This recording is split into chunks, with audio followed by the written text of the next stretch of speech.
Hi all, Assalamu alaikum. Namaskaram. It's me Raihana Jaffer. Welcome back to my channel. ഇന്നത്തെ നമ്മുടെ recipe എന്ന് പറയുന്നത് നല്ലൊരു സൂപ്പർ ബിരിയാണിയുടെ റെസിപ്പിയാണ് കേട്ടോ. ഇത് നമ്മൾ ചിക്കൻ വെച്ചിട്ടോ ബീഫ് വെച്ചിട്ടോ ഒന്നും ഉണ്ടാക്കിയിട്ടുള്ള ബിരിയാണി അല്ല. പിന്നെ ഇത് എന്തുകൊണ്ട് ഉണ്ടാക്കിയെന്നായിരിക്കും നിങ്ങൾ ചിന്തിക്കുന്നതിൽ ഇതാണ് നമ്മുടെ സോയാബീൻ ബിരിയാണി കേട്ടോ. നമ്മുടെ സോയാ ചങ്ക്സ് ഉണ്ടല്ലോ അത് വെച്ചിട്ടുണ്ടാക്കിയിട്ടുള്ള നല്ലൊരു സൂപ്പർ ബിരിയാണിയാണ്. എല്ലാവരും ട്രൈ ചെയ്ത് നോക്കണം. ട്രൈ ചെയ്ത് നോക്കുന്ന സമയത്ത് നിങ്ങളുടെ ഫീഡ്ബാക്ക് മറക്കാതെ കമൻറ്റ് ബോക്സിൽ എഴുതി അറിയിക്കണം കേട്ടോ. പിന്നെ അപ്പോൾ നമുക്കിത് എങ്ങനെയാണ് ഉണ്ടാക്കിയെന്നുള്ളത് വീഡിയോ കണ്ടിട്ട് നോക്കാം. അപ്പോൾ അതിന് മുമ്പായിട്ട് നമ്മുടെ ചാനലിൽ പുതിയതായിട്ട് വീഡിയോ കാണുന്നവർ ആരെങ്കിലും ഉണ്ടെങ്കിൽ ദയവായിട്ട് ഈ ചാനൽ ഒന്ന് സബ്സ്ക്രൈബ് ചെയ്യണം കേട്ടോ.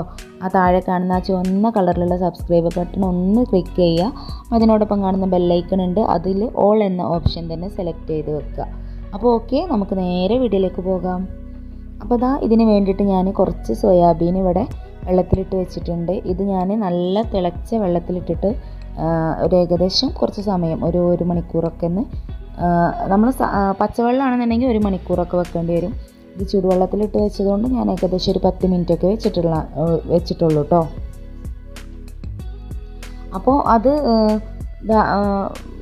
കുറച്ചൊക്കെ ഒന്ന് കുതിർന്ന് വന്നതിന് ശേഷം ഒരു 10 മിനിറ്റിന് ശേഷം ഞാൻ നന്നായിട്ട് പിഴിഞ്ഞെടുത്തതിന് ശേഷം നന്നായിട്ട് കഴുകി വൃത്തിയാക്കി എടുത്തു. അതിന് ശേഷം ഇതിലേക്ക് ഉപ്പ്, മുളക് പൊടി, മഞ്ഞൾപ്പൊടിയൊക്കെ ഇട്ടിട്ട് നമ്മളിത് നല്ല പോലെ ഒന്ന് മിക്സ് ചെയ്ത് ഇതൊന്ന് നമുക്ക് ഫ്രൈ ചെയ്തെടുക്കണം. അതിന് വേണ്ടിയിട്ട് നമ്മളൊന്ന് മാഗ്നേറ്റ് ചെയ്ത് വെക്കുകയാണ് ചെയ്യുന്നത് കേട്ടോ. നമ്മളിത് ഫ്രൈ ചെയ്തിട്ടാണ് ബിരിയാണി ഉണ്ടാക്കിയെടുക്കുന്നത്. അപ്പോൾ ഇത് നന്നായിട്ടൊന്ന് കുഴച്ച് മാറ്റി വെക്കാം.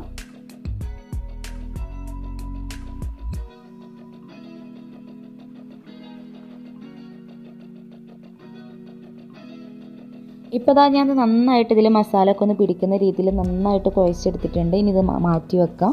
ഇനി നമുക്ക് ബിരിയാണി ഉണ്ടാക്കാൻ തുടങ്ങാം. അപ്പോൾ ആദ്യം തന്നെ ഞാൻ റൈസ് ഒന്ന് വേവിച്ചെടുക്കുകയാണ്.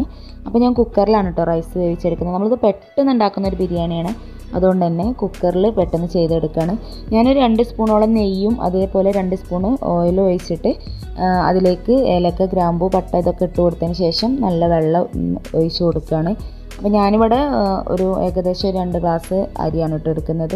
അപ്പോൾ അതിലേക്കുള്ള വെള്ളമാണ് ഒഴിച്ച് കൊടുത്തിട്ടുള്ളത്. അപ്പോൾ വെള്ളം ഒഴിച്ച് കൊടുത്തതിന് ശേഷം നമ്മൾ ഉപ്പിട്ടതിന് ശേഷം നന്നായിട്ട് തിളച്ച് വരുന്ന സമയത്ത് നമുക്ക് ബിരിയാണി റൈസാണ് ചേർത്തിട്ടുള്ളത്. റൈസ് ചേർത്തിട്ട് നല്ല പോലെ ഒന്ന് മിക്സ് ചെയ്തിട്ട് കുക്കർ അടച്ച് വെച്ചിട്ട് ഇതൊന്ന് വേവിച്ചെടുക്കുക. ഒരൊറ്റ വിസിൽ മതി കേട്ടോ. അപ്പോൾ അത് അപ്പുറത്ത് മാറ്റി വെച്ചിട്ടുണ്ട്. ഇപ്പുറത്ത് നമുക്ക് ഇതിലേക്കുള്ള മസാല ഉണ്ടാക്കിയെടുക്കാം. അപ്പോൾ അത് ഞാനൊരു വിസിൽ വന്നപ്പം ഓഫ് ചെയ്ത് വെച്ചിട്ടുണ്ട് കേട്ടോ. ഇനി നമുക്കിവിടെ ഇതിലേക്കുള്ള മസാല ഉണ്ടാക്കിയെടുക്കാം. അതിന് വേണ്ടിയിട്ട് ആദ്യം ഞാൻ ചെയ്തെടുക്കുന്നത് നമ്മുടെ സോയാബീൻ ഒന്ന് ഫ്രൈ ചെയ്തെടുക്കുകയാണ്. അതിന് വേണ്ടിയിട്ട് ഓയിൽ ഒഴിച്ച് കൊടുത്തതിന് ശേഷം സോയാബീൻ ഇതിലേക്ക് ഇട്ട് കൊടുക്കുകയാണ്. എന്നിട്ട് നല്ല പോലെ ഇതൊന്ന് ഫ്രൈ ചെയ്തെടുക്കണം. നല്ല എന്താ പറയുക, നമ്മൾ ചിക്കനൊക്കെ ഫ്രൈ ചെയ്യുന്ന പോലെ നല്ല ഡീപ്പായിട്ട് ഫ്രൈ ചെയ്യേണ്ട ആവശ്യമില്ല, എന്നാലും ഏകദേശം കുറച്ച് ഫ്രൈ ആക്കി എടുക്കണം കേട്ടോ. അപ്പോൾ ഇതൊന്ന് ഫ്രൈ ചെയ്തെടുക്കട്ടെ. അപ്പോൾ അതവിടെ ഫ്രൈ ആവുന്ന സമയം കൊണ്ട് നമുക്ക് മറ്റൊരു പാത്രത്തിൽ ബിരിയാണീൻ്റെ മസാല ഉണ്ടാക്കാൻ തുടങ്ങാം. അതിന് വേണ്ടിയിട്ട് ഞാനിവിടെ കുറച്ച് ഓയിൽ ഒഴിച്ച് കൊടുത്തിട്ടുണ്ട്. നിങ്ങൾക്ക് നെയ്യോ ഓയിലോ ഏത് വേണമെങ്കിലും ഉപയോഗിക്കാം കേട്ടോ. അപ്പോൾ ഞാനിപ്പോൾ ഈ ഒരു മസാല ഉണ്ടാക്കാൻ വേണ്ടിയിട്ട് ഏകദേശം 2 സ്പൂൺ നെയ്യും പിന്നെ ബാക്കി കുറച്ച് വെളിച്ചെണ്ണയാണ് കേട്ടോ ചേർത്ത് കൊടുത്തിട്ടുള്ളത്. അപ്പോൾ അത് ചേർത്ത് കൊടുത്തതിന് ശേഷം നമുക്ക് ഇതിലേക്ക് വേണ്ട സവാള ഒന്ന് വഴറ്റിയെടുക്കാം.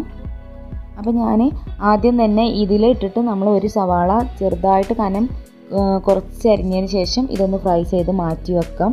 നമുക്ക് ബിരിയാണിയുടെ മുകളിൽ ഇട്ട് കൊടുക്കാൻ വേണ്ടിയിട്ടാണ് കേട്ടോ.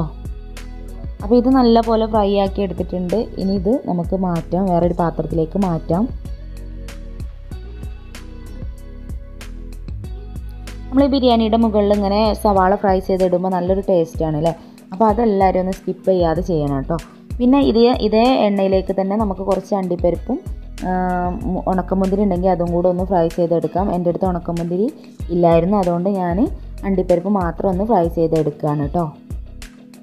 അപ്പോൾ അത് ഞാനൊന്ന് മാറ്റിയതിന് ശേഷം പിന്നെ ആ ഒരു എണ്ണയിലേക്ക് കുറച്ച് സവാള, ഏകദേശം 2 സവാള ഞാനൊന്ന് ചെറുതായിട്ട് അരിഞ്ഞു വെച്ചിട്ടുണ്ടായിരുന്നു. ഇതൊന്ന് വഴറ്റിയെടുക്കുകയാണ്.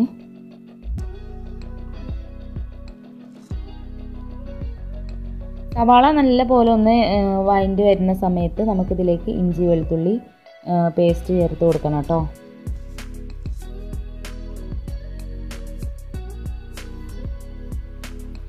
അപ്പോൾ സവാള നല്ല പോലെ ഒന്ന് വഴണ്ടി കിട്ടാൻ വേണ്ടിയിട്ട് നമ്മളിതിലേക്ക് കുറച്ച് ഉപ്പ് ചേർത്ത് കൊടുത്തിട്ട് നല്ല പോലെ ഒന്ന് മിക്സ് ചെയ്തെടുക്കുകയാണ്.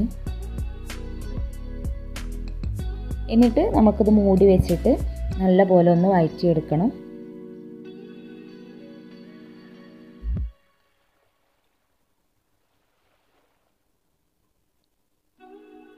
അപ്പോൾ സവാള അത്യാവശ്യം വഴണ്ടി വന്നിട്ടുണ്ട്. ഇനി ഈ ഒരു സമയത്ത് ഇതിലേക്ക് ഞാൻ കുറച്ച് പച്ചമുളകും ഇഞ്ചിയും വെളുത്തുള്ളിയും കൂടെ ചതച്ച് മൂന്നും കൂടെ ഒരുമിച്ച് ചതച്ചെടുത്തിട്ടുണ്ടായിരുന്നു.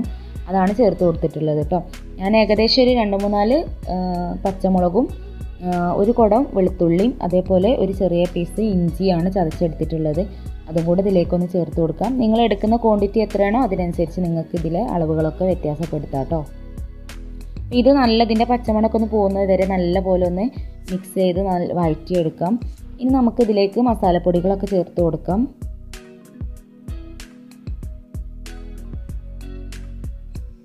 ഞാനിതിലേക്ക് ഒരു 1/2 സ്പൂണ് മഞ്ഞൾപ്പൊടി, അതേപോലെ ഒരു 1.5 സ്പൂണ് മുളക് പൊടി,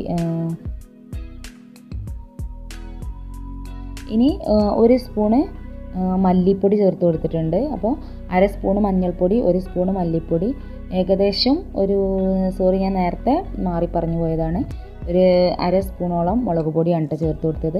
പിന്നെ കുറച്ച് കുരുമുളക് പൊടി, ഒരു 3/4 ടീസ്പൂണോളം കുരുമുളക് പൊടി ചേർത്ത് കൊടുക്കാം. പിന്നെ ഒരു 1.5 സ്പൂണ് ഗരം മസാലപ്പൊടി, ഇത്രയാണ് കേട്ടോ ഞാൻ ഇതിലേക്ക് ചേർത്ത് കൊടുത്തത്. ഇതും കൂടെ ചേർത്തിട്ട് നല്ല പോലെ ഒന്ന് മിക്സ് ചെയ്തെടുക്കാം. ഈ പൊടികളുടെ പച്ചക്കുത്തലൊക്കെ ഒന്ന് മാറുന്ന വരെ നമുക്കിതൊന്ന് വഴറ്റിയെടുക്കാം. ചെറിയ തീയിലിട്ടിട്ട് വേണം കേട്ടോ വഴറ്റിയെടുക്കാൻ.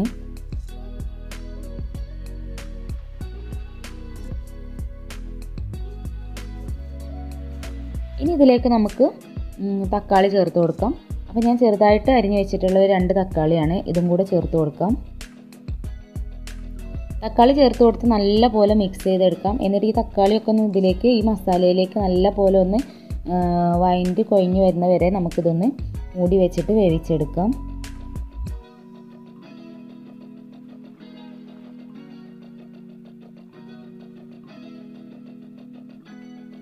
തക്കാളിയൊക്കെ നല്ല പോലെ ഉടഞ്ഞു വന്നിട്ടുണ്ട്.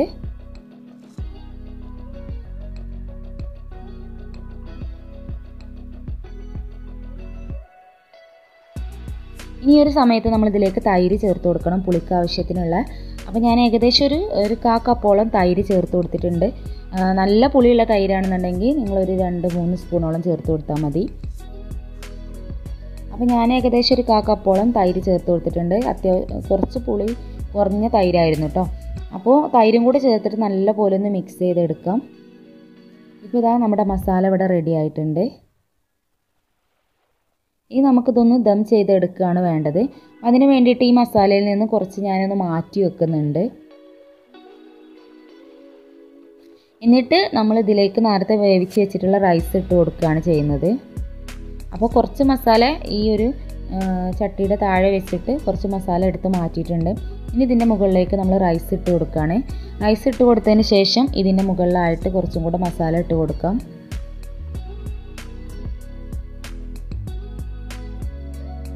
ഇനി ഇതിൻ്റെ മുകളിൽ നമ്മൾ നേരത്തെ എടുത്ത് വെച്ചിട്ടുള്ള ബാക്കി മസാലയും കൂടെ ഇതിൻ്റെ മുകളിൽ ചേർത്ത് കൊടുക്കാം. ഇനി ഈ ഒരു സമയത്ത് നിങ്ങൾ മല്ലിച്ചപ്പ് പുതിനയിലൊക്കെ ഉണ്ടെങ്കിൽ അതൊന്ന് അരിഞ്ഞിട്ട് ചേർത്ത് കൊടുക്കാം. മല്ലിച്ചപ്പ് ഒന്ന് അരിഞ്ഞിട്ട് ചേർത്ത് കൊടുക്കാം. എൻ്റെ അടുത്ത് അതില്ലാത്തതുകൊണ്ട് ഞാൻ ഇപ്പോൾ ചേർത്തിട്ടില്ല കേട്ടോ. ഇനി നമ്മൾ ഫ്രൈ ചെയ്ത് വെച്ചിട്ടുള്ള സോയാബീന് ഇതിലേക്കൊന്ന് ഇട്ട് കൊടുക്കുകയാണ്. അപ്പോൾ നിങ്ങൾ എത്രയാണ് റൈസ് ക്വാണ്ടിറ്റി എന്ന് വെച്ചാൽ അതിനനുസരിച്ച് നിങ്ങൾക്ക് ലെയറായിട്ട് ചെയ്തെടുക്കാം കേട്ടോ.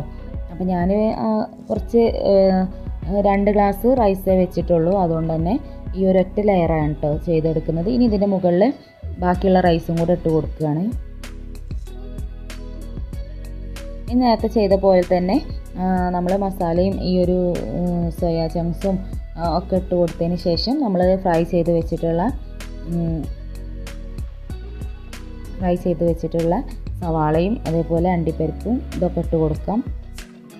അപ്പോൾ ഇനി ഇതിന് മുകളിലായിട്ട് ബാക്കിയുള്ള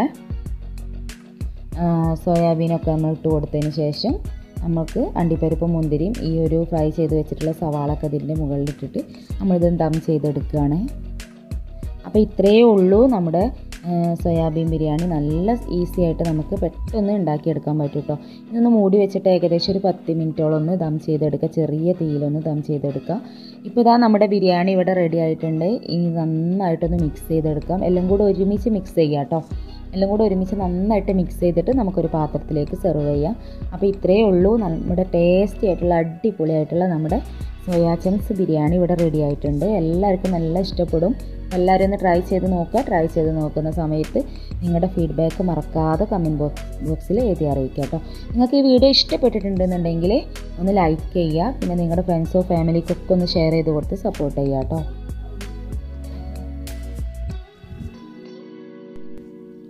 അപ്പോൾ ഇത്രയേ ഉള്ളൂ കേട്ടോ നമ്മുടെ വീഡിയോ. അപ്പോൾ സബ്സ്ക്രൈബ് ചെയ്യാതെ കാണുന്നവരൊക്കെ ഒന്ന് താഴെ കാണുന്ന സബ്സ്ക്രൈബ് ബട്ടൺ ഒന്ന് ക്ലിക്ക് ചെയ്ത് നമ്മളെ സപ്പോർട്ട് ചെയ്യുക. നിങ്ങളുടെ ഫ്രണ്ട്സോ ഫാമിലിക്കൊക്കെ ഒന്ന് ഷെയർ ചെയ്ത് കൊടുക്കുക. അപ്പോൾ ഓക്കെ, അടുത്ത നല്ലൊരു ഉഷാർ വീഡിയോ ആയിട്ട് നമുക്ക് വീണ്ടും കാണാം. അതുവരെ ഹാപ്പി ആയിട്ടിരിക്കുക, സേഫ് ആയിട്ടിരിക്കുക. ഓക്കെ, ബൈ, ടേക്ക് കെയർ, അസ്സലാമു അലൈക്കും.